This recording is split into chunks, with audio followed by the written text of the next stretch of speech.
Shalom! Welcome everybody. It's your girl Ahavaya, also known as Juliet. Welcome to those of you who are new, and welcome back to those of you who are returning.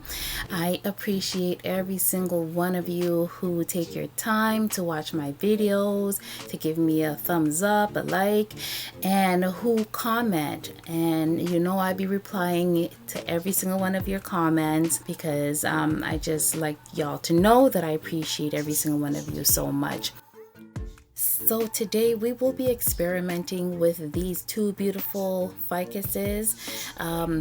I want a full plant and I will try to get them to branch out. But before we do that, just take a look at how big these ficuses are. I've had them for 2 years now and they are so big and so tall. Here they are 2 years ago when I first got them. I purchased them as two separate plants, then I potted them into one pot, and then later on as they got bigger I separated them out so that they could be their own individual plants. And I tell you, they've grown so much from this pot to what it is now, what they are now. I'm just amazed. In only 2 years they got that big, and I'm pretty sure that they could have gotten bigger if I kept giving them consistent light. But they've come such a long way. I'm so proud. So in order to create branches on these ficuses, I will be giving them notches or cuts to basically force them or to encourage them to branch out so that they could become trees as opposed to just tall standing ficuses with just one stem, right? So initially I start off by spraying off the knife so that I don't transmit any bacteria to the stem or the trunk of this plant.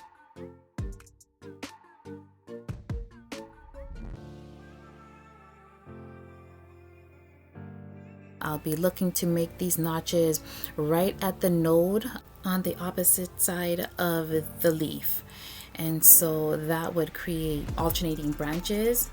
Now I end up doing this for most of the nodes that I see here where the leaves are, and right off the bat it's proving to be a bit challenging because I'm trying to cut a 45-degree angle into the stem or the stalk of this plant. However, the knife is going downward, so at a steeper angle than I wanted it to cut into. And I try several times, as I mentioned, along the stem, but each time I make a cut, it's not cutting at a 45-degree angle. So that's a little frustrating. I think that was a mistake, my first mistake. Now, just letting you guys know that this is a video of what not to do to cause your plant to branch out. I'll let you know right off the bat, it didn't work, okay? My technique was not the best, and so I'm just showing you guys what I did so that you can learn from my mistakes, okay? Another thing I was having a little bit of trouble with was making sure that I put enough force in the cut to cut into the stem of the plant without cutting through the plant and chopping it off completely. I found that once I got through the epidermis of the stalk and to the hard part of the stalk, that's when my knife was sliding downward as opposed to going through it. So I think that was another mistake as well. So just be a little mindful of that when you are notching your plant, all right?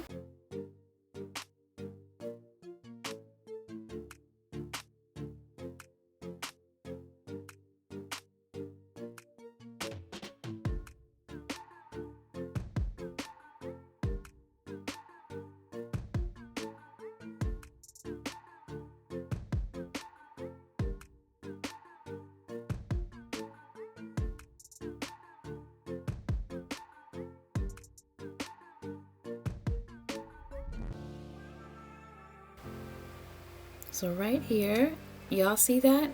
Right there, remember when I was talking to you guys about the knife sliding down? That's what happened there. It slid down while I was cutting, and it cut off a bit too much of the outer layer than I would have liked for it to have done. And so yeah, just pay attention to that, okay? Through this whole process, I take the opportunity to create propagations of my Ficus elastica. And so I basically cut off the top. And so I'm hoping for a new branch to pop up at the top there. And also create new plants. So I end up cutting and creating about 4 or 5 propagations from this one plant alone. Now make sure you guys are catching all the sap that's coming out, the rubbery or sticky sap that's coming out. It could damage your furniture, your clothes, but it could also damage the plant itself, or at least cause it to be sticky where it drops. So make sure you have tissue on hand or paper towel on hand ready to wipe them off. I also recommend that you wipe off your tools after every cut as well, because if you don't wipe them off and you let it accumulate, by the time you're done cutting through the ficus, your ficus plant, your tools, your clippers, your scissors, your knife, they're going to be very sticky. It would be as if you poured glue on it, and it's very hard to come off. So make sure that your napkin, your paper towel, or your tissue that you're using is wet. You could even use a cloth, but make sure it's wet and wipe after every cut. All right. So from that cut, I got 3 propagations, and I go on to make a couple more cuts here. So in the end, I came out with 5 propagations altogether from this one plant. These were then placed in water to grow the roots, and they took about a couple of weeks for them to start growing roots, 2 to 3 weeks or so. They've since been potted into their own separate pots.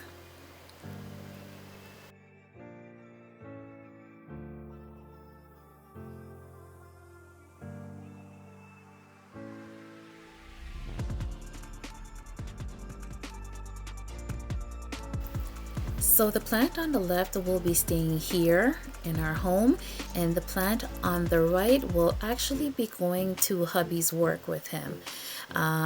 There are no plants there, and I have a bit too many here that I'm caring for, so I'm sharing them with his office.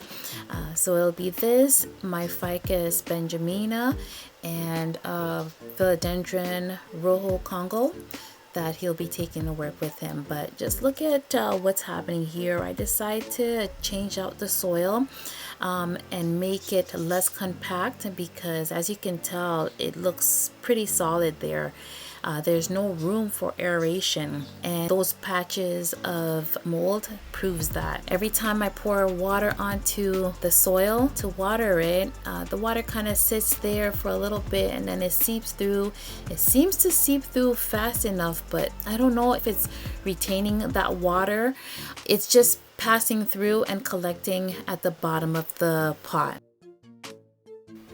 And also, before we go any further, I just want to mention that the cuts that I made in the first plant, I also made the same cuts in this particular plant as well. I'm just looking to see if that will also branch out and become a more full plant.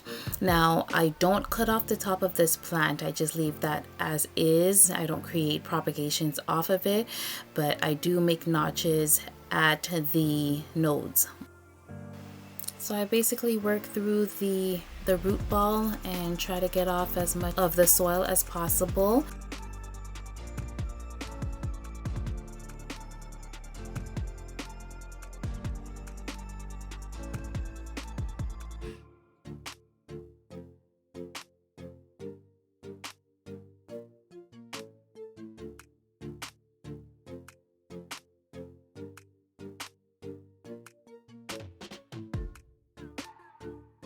The soil that I'm using, or the medium that I'll be using, is this premium tropical potting mix, which is actually a 10-liter bag that I purchased from Amazon, and it has clay pebbles, perlite, pumice, organic potting soil, cocoa and orchid barks, as well as black lava in the bag. All right, so that's the bag that I purchased. This was approximately $43 or $44 Canadian.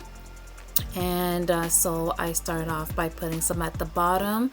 Now what I end up doing later on is I end up putting some regular potting soil into the bag to mix it up a little bit, so that I could get more use. I could stretch it a little bit, because I found that this one bag served me for practically just this pot here, and I actually wanted to leave some for another project that I had to do, or another repotting I needed to do. So here you see me adding regular potting soil, the one that I usually get from Walmart, and mixing it up a little bit. I was being a bit lazy. What I should have done was put it in a bucket and mixed it in there first, so that I can have an even distribution or mixture of the two potting mediums, and then poured it into the pot. But I was a little lazy there.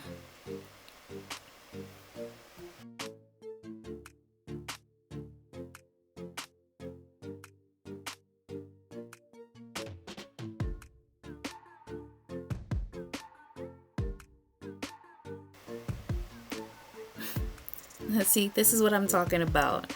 Look at me being all lazy. Pouring it into the bag, mixing it this way. And I'm using my bare hands, guys. I'll just let you know that I was hurting the tips of my fingers. The soil and all the pieces that were in it were getting into my nails and pricking me, and so on and so forth. But that's what you get for being lazy. I should have used a shovel, a small shovel, to get that mixture going. But anywho, you live and you learn, right?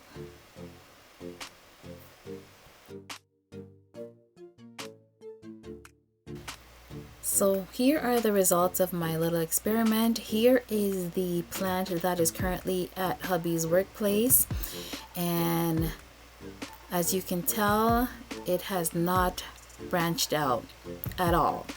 Right, so what I did to this particular plant did not work. Big fail, but it's looking good and it's doing well.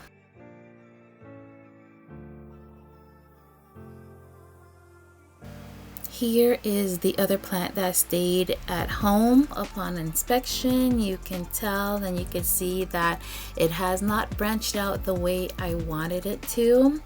It did produce a branch at the very top, which was expected, because of course a plant wants to live on, it wants to grow and survive and live, so it pushed out that one at the top.